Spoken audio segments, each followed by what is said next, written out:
전쟁이 터지면 시장의 변동성이 커지기 때문에 이론적으로는 주식시장은 조금은 부정적이고 골드, 달러, 국채, 안전자산 선호 현상이 벌어진다라고 얘기할 수가 있을 것이고 유가가 계속 앙등하면은 물가가 계속 올라가겠네? 물가가 올라가면 국채 금리가 올라가겠네. 이렇게 연결고리를 갖고 있죠. 국채 투자자 입장에서는 금리가 막 폭발 올라가는 게 제일 무서운 건데 최악의 경우에 일시적으로 영향을 줄 수 있지만 결국은 그 시점 좀 더 지나면 그것 때문에 더 경제가 나빠지면 금리 떨어집니다. 이스라엘하고 지금 전쟁이 났는데 네. 전쟁이 나면은 금융시장이 요동친다 뭐 이런 게 이제 나름의 상식인데 그렇죠. 생각만큼 이렇게 뭐 엄청난 요동은 아닌 것 같아요. 물론 이제 오늘 촬영일이 10월 16일인데 주가가 좀 빠지고 있습니다만 어쨌든 간에 이제 전쟁이 금융시장에 미치는 영향이 제한적이라고 보고 있는데 채권 같은 경우는 지금 어떻게 보고 계신지 궁금해요. 그러니까 시장의 변동성이 커지기 때문에 이론적으로는 주식시장은 조금은 부정적이고 그리고 전 세계가 위험해지면은 안전자산들의 선호 현상이 불거지고 그 안전자산이라는 게 크게 나누면 세 축이잖아요. 골드, 달러, 국채가 보통 이렇게 해서 안전자산 선호 현상이 벌어진다라고 얘기할 수가 있을 것이고 그리고 지금 이제 생각보다 시장이 안정화되어 있는 거는 이런 것 같아요. 오늘 기준으로 첫 번째는 우리가 뭐 중동이라 하지만은 팔레스타인과 이스라엘은 산유국이 아니다는 팩트. 두 번째, 과거와 달리 워낙에 얘네들이 중동에서 뭐 터지면은 시장이 막 이렇게 걱정했었는데 근데 이런 유사한 경험들이 우리가 지난 몇십 년간 자꾸 하다 보니까 사람이 둔해지잖아요. 그래서 민감도가 떨어진다. 그렇게 볼 수가 있을 것 같고요. 그리고 또 하나는 우리 시장이라는 게 결국은 쇼텀으로는 수급이 되게 중요하지만 롱텀으로는 펀더멘탈이 중요하잖아요. 거시경제. 네. 그죠? 그래서 조금 더 얘기를 하자고 하면은 만약에 지금 이제 이스라엘과 팔레스타인 관련해서 시나리오는 세 가지 정도 얘기할 수 있잖아요. 지금처럼 하마스와 이스라엘만 붙는 레벨 1, 레벨 2는 이란의 프락시, 그러니까 대리인들인 시리아와 헤즈볼라하고 정식으로 게임 붙는 거. 레벨 3는 이 뒤에 주동자 역할을 지목되고 있는 이란과 이스라엘이 직접 맞닥뜨리는 거. 여기에 플러스 뭐 미국까지 그렇죠. 그러면 1, 2, 3인데 분명히 2, 3를 넘어가면 유가는 일정 부분 갈지 안 갈지 모르겠는데 만약 그래 된다고 하면 유가는 일정 부분 뜰 겁니다. 특히 3으로 가면은 월스트리트 시나리오지만 150불까지 얘기를 할 수가 있죠. 유가하고 채권하고는 연관성이 있나요? 있죠. 자, 그러면 네. 우리가 보통 이렇게 얘기하잖아요. 유가가 계속 앙등하면은 물가가 계속 올라가겠네. 물가가 올라가면 국채 금리가 올라가겠네. 이렇게 연결고리를 갖고 있죠. 일단 레벨 1은 별 상관이 없고 만약에 레벨 2, 3까지 간다 가정을 하면은 레벨 2, 3 간다고 했을 때 뭐 최악의 얘기를 합시다. 이란하고 붙었어요. 일시적으로 한 150불까지 떴어요. 일시적으로는 이란하고 붙으면 그 정도까지 갈 수 있다고 보는데 오케이, 우리 최악의 상황 가정해 봅시다. 그러면은 기자님 과거 이런 상황일 때 이런 거에 어떤 지정학 리스크가 촉발돼서 유가 이벤트가 얼마나 오래 지속됐을까요? 말씀의 의도가 왠지 짧게 유지됐을 것 같아요. 예, 맞습니다. 참고로 6개월 월스트의 경우도 6개월 이상 지나지 않았어요. 월스트의 경우도 최악의 경우도 6개월 이상 지속되지 않았어요. 그러니까 150불 간다 하더라도 그러면서 반짝 오르고 다시 떨어질 것이다. 일단은 그런 이벤트가 가면은 생각보다 그렇게 길지 않다는 거고 결국은 펀더멘털 수렴한다는 거고 두 번째는 어떤 걸 보셔야 되냐면은 자 유가가 딱 스파이크를 칠 때 경제가 굉장히 좋을 때 스파이크 치냐 보통은 유가가 스파이크 치면은 이게 서플라이 체인 이슈잖아요. 서플라이 사이드인데 디맨드 사이드가 어떠냐면 경제가 멀쩡한데 디맨드가 센데 이것까지 문제가 되면 추세적으로 올라가는 거잖아요. 그런데 지금 전 세계적으로 미국을 제외하고 대다수가 전부 다 리세션이 임박한 상황이잖아요. 그리고 미국도 지금 뭘 쫙 자여서 아마도 일반적으로는 내년 초반부터는 마일드한 리세션 정도를 얘기하고 있기 때문에 결론은 우리가 상관상을 그려보면은 경기가 둔화될 무렵에 이거 딱 뜨면은 유가가 뜬 게 어떤 역할을 하냐면은 파괴하는 역할을 해요. 경기 어려운데 더 가중시키는 거죠. 유가 자체가 높아지는 게 수요를 떨어뜨린 요인 그렇죠. 맞습니다. 가뜩이나 경기도 안 좋아 죽겠는데 유가가 오르면 누가 그거 또 기름 많이 사갖고 그렇죠. 그래서 실제로 이렇게 이해하시면은 국채 투자자 입장에서는 금리가 막 폭발 올라가는 게 제일 무서운 건데 그 무서운 게 뭐 최악의 경우에 일시적으로 그 때문에 영향을 줄 수 있지만 결국은 그 시점 좀 더 지나면 그것 때문에 더 경제가 나빠지면 금리 떨어집니다. 더 투자하십시오. 오히려 저가 매수해라. 예, 맞습니다. 그렇게 보시면 되게 좀 좀 심플하게 보실 수가 있을 것 같아요. 인플레이션이 지금 이제 미국 CPI 같은 경우에 9월 달에 3.7이 나왔고 네. 이 3.7이 뭐 예상치니까 전월 대비해서 0.4% 오른 걸로 나와 있는데 그렇게 나오고 나서 전반적인 시장 반응은 환호한 것도 아니고 그렇다고 실망한 것도 아니고 어정쩡했어요. 근데 이제 이스라엘에서 이렇게 전쟁이 나고 나니까 국채나 이쪽으로 이제 투자자가 몰리다 보니 이제 채권 금리가 좀 떨어지는 역할을 했죠. 4.8에 거의 상단을 해서 10년물 기준으로 했을 때 4.6까지 지금 내려와 있는데, 네. 근데 이제 금리만 딱 놓고 보면은요. 네.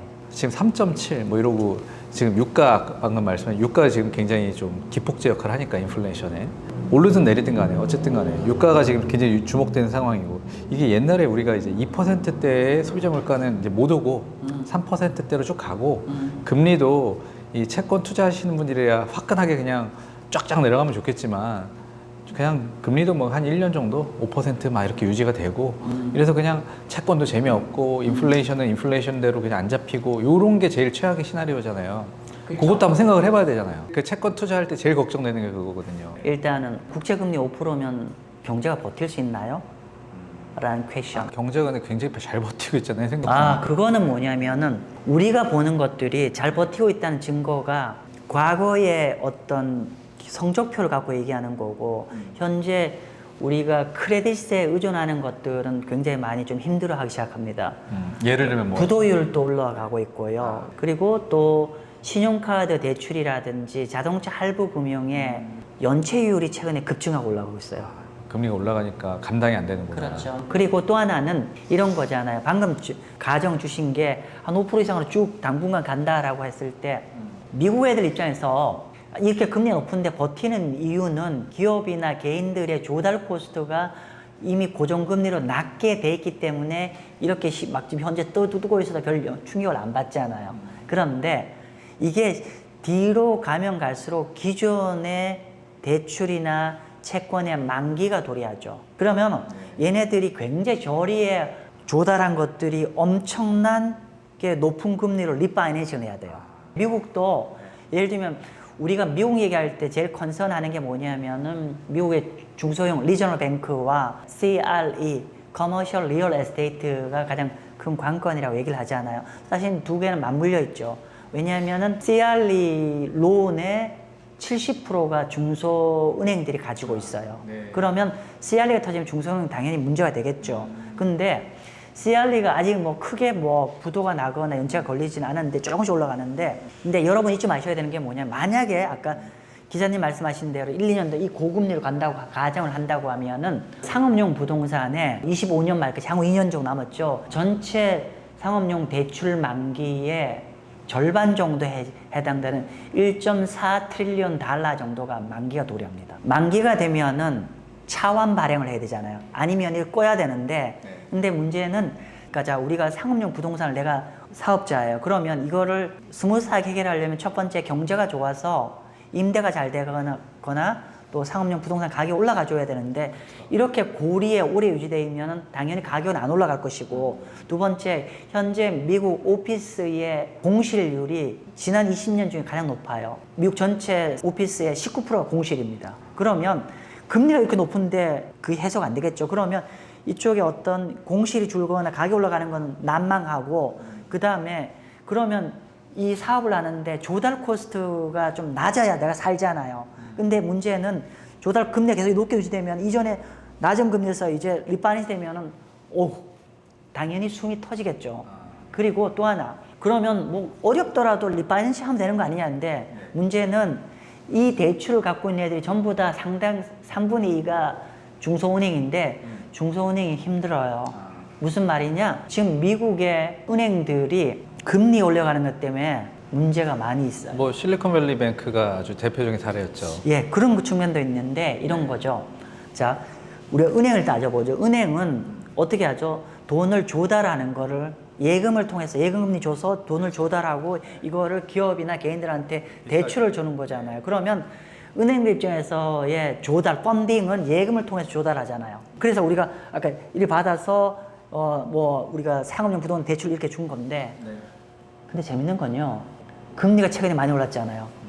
금리가 많이 올라서 어떤 문제가 발생하냐면 예금이 안 들어와요. 예금이 안 들어온다. 아, 최근에 예금이 오히려 감소하고 감소세가 회복되지 않는데 이게 왜 그러냐면 이런 거예요. 예금의 경쟁자가 누구냐면은 MMF예요. MMF는 미국의 단기 채권이에요. 근데 미국 단기 채권은 FRB 금리 올라가는 거 연동해서 올라가요. 지금 거의 5에서 6%거든요. 캐시가 6%예요. 근데 미국의 예금 금리는 굉장히 슬로우하게 올라가요. 그래서 1 내지 2%밖에 안 돼요. 아, 그밖에 안 됩니까? 네. 그럼 어떻게 되냐면은 기자님도 내가 1억 있어. 그럼 어디 맡겨요? 예금 안 하죠. 당연히 MMF에 갑니다. 그렇기 때문에 제가 뭐 그림 준비했는데 보면은 MMF가 이거로 하면 MMF가 그 작년 말부터 이렇게 치고 가고요. 예금은 이렇게 줄어들고 있어요. 그래서 연준의 아주 급격한 금리 인상이라는 게 결국은 시중의 자금이 예금에서 MMF 쪽으로 자금이 다 빠져나가고 있어요. 그럼 은행들이 빌려줄 돈이 없겠네요. 그렇죠. 정확한 지적입니다. 그러면 은행에서 예금이 준다는 거는 결국은 대출을 줘야 될 재원이 준다는 거고, 그러면 결국은 예금 주는 건 시차를 두고 대출이 줄 수밖에 없는 거고, 대출이 주면은 기존에 있던 거를 또 꺼야죠. 아, 그러면 기존 걸 회수한다? 예, 그래서 야, 빌려준 맞습니다. 돈 다시 갚어. 이렇게. 예. 그리고 근데 이제 아마 좀 공부 좀 하신 분은 근데 마 대표 논리적 흥결 있어라고 지적하실 분도 있어요. 어떤 얘기냐면은 지난 3월 달에 실리콘밸리 은행이 터지면서 미 연준이 쉬운 말로 해서 마이너스 통장을 열어줬잖아요. 지난 3월 달에 뱅크런이 발생했는데 얘네들이 갖고 있는 게 미국 장기 국채나 모기지밖에 없잖아요. 돈이 없잖아요. 팔면 엄청나게 손해를 봐야 되는 거고. 그래서 어떻게 했냐면은 펀딩도 안 되니까 얘네들이 FRB가 오케이, 너희가 갖고 있는 국채와 모기지를 내가 담보로 인정해 줄 테니까 대신에 대출 한도를 줄게. 만약 통장 대출 한도를 줄게. 여기서 너 필요하면 언제든지 꺼내 써. 이렇게 해준 거죠. 그렇게 해서 넘겼는데, 그러면 보세요. 그 퍼슬리티 제도가 만기 1년짜리거든요. 그러면 우리가 어떤 상황이 발생했을 때 급전을 만회 통장을 땡겨서 예를 들면 1억이 한도라고 했을 때 쭉 한 뭐 7, 8전 썼을 거잖아요. 그러면 그 상황이 해소가 되면 어차피 1년 뒤에 갚아야 되는 거니까 있을 때마다 조금씩 갚아놔야 될 거잖아요. 뭐 1,000만 원씩 갚아서 6천, 5천, 4천 이렇게 줄여야 될 텐데, 그리고 이 마이너스 통장의 잔고를 보면은 이 친구의 현재 상태가 어떤지를 점검할 수가 있잖아요. 근데 놀랍게도 이게 쭉 썼잖아요. 더 벌어져요. 마이너스를 더 사용이 더 커지고 있어요. 즉 지금 벌써 만 6개월이 지났는데 불구하고 미국 리저널 뱅크들의 펀딩의 애로는 더 가중되고 있는 상황입니다. 그렇게 해서 이제 미국 지역은행들이 어려워지고, 그러면 결국은 기존에 있던 대출을 만기가 되면은 위험한 대출을 꺼야죠. 그러면 신용도가 나쁜 개인이라든지 더 어려워지죠. 기업들은 맞습니다. 더 어려워지는 상황이고, 이거 중소기업들이 되겠죠. 그렇죠, 그렇죠. 그렇게 되면은 경기 침체가 유발될 수밖에 없다. 그러니까 경기가 버틸 수 없다는 걸 이제 지금까지 쭉 설명을 하신 건데요. 지난 9월 21일 날 파월 의장이 했던 영어 스피치 했던 거를 스테이트먼트를 다 한번 꼼꼼하게 보시면 되게 공부할 게 많아요. 함의가 많아요. 대표님이 핵심만 좀 간추려 주시죠. 그래, 제일 중요한 부분이 뭐였어요? 일단은 우리가 그 이벤트를 통해서 higher for longer, 그러니까 생각보다 오래 높게 유지되겠다고 얘기했고, 여러 가지가 있는데 그 중에 하나가 뭐냐면은 우리가 중립금리라는 얘기 많이 하잖아요. 중립금리가 규정을 좀 해주시고. 중립금리라 하면 긴축을 해서 어느 정도 경제 버블을 잡으면서도 경제의 충격은 주지 않으면서, 그러니까 물가 앙등은 잡으면서도 경제를 스테이블하게 갈 수 있는 최적의 금리 레벨이죠. 그걸 몇으로 보고 있는 거예요, 지금? 그래서 그 정답 없습니다. 보통 2.5, 3.0 얘기하는데 중요한 거는 연준이 현재 중립금리보다 더 스스로가 높다 낮다가 판단을 하는 게 중요한 거잖아요. 그렇죠. 만약에 연준 멤버들이 지금 중립금 너무 올라왔으니까 지금 당장은 효과 안 났지만 이게 시차를 두면 영향을 줄 수밖에 없다라고 생각하는 거잖아요. 그동안 얘기 없었는데 이번에 파월이 의장 얘기했어요. 스테이트먼트에 어떤 얘기 했었냐면은 지금 미국의 실질금리는 인플레이션보다 금리가 얼만큼 더 높느냐거든요. 실질금리가 높다고 했고요. 엔드로 뭐 했냐면 3.7이고 지금 금리 뭐 5%. 예, 그리고 정책금리 기준이 해야죠. 5.5. 정책기준 5.5로. 그리고 그 다음에 또 엔드로 해놓고 뭘 했냐면 above neutral rate. 중립금리, 자연금리보다 더 높다라고 얘기했어요. 파월 의장이 보기에는 중립금리가 몇인지 정확히 모르겠지만 최소한 5.5보다는 낮은 걸로 보고 계시고, 그러니까 당연히 정상적인 금리라는 거는 5.5보다는 낮춰야 된다라는 걸 네, 맞아요. 함유하고 있다. 그리고 이미 지금 현재 레벨이 경제 충격을 줄 수 있는 레벨이라고 본인들이 이미 시인을 한 겁니다. 그래서 이제 그런 거기 때문에 이제 금리를 무턱대고 못 올릴 거고, 그리고 파월 의장이 마지막에 그 문구에 뭐냐면은 긴축한 효과가 아직 경제에 제대로 충격이 충분히 전달된 것 같지 않다. 우리가 시차가 금리 긴축하고 실물 시차가 되는 걸 우리가 알 필요가 있다. 이렇게 해서 클로징했어요.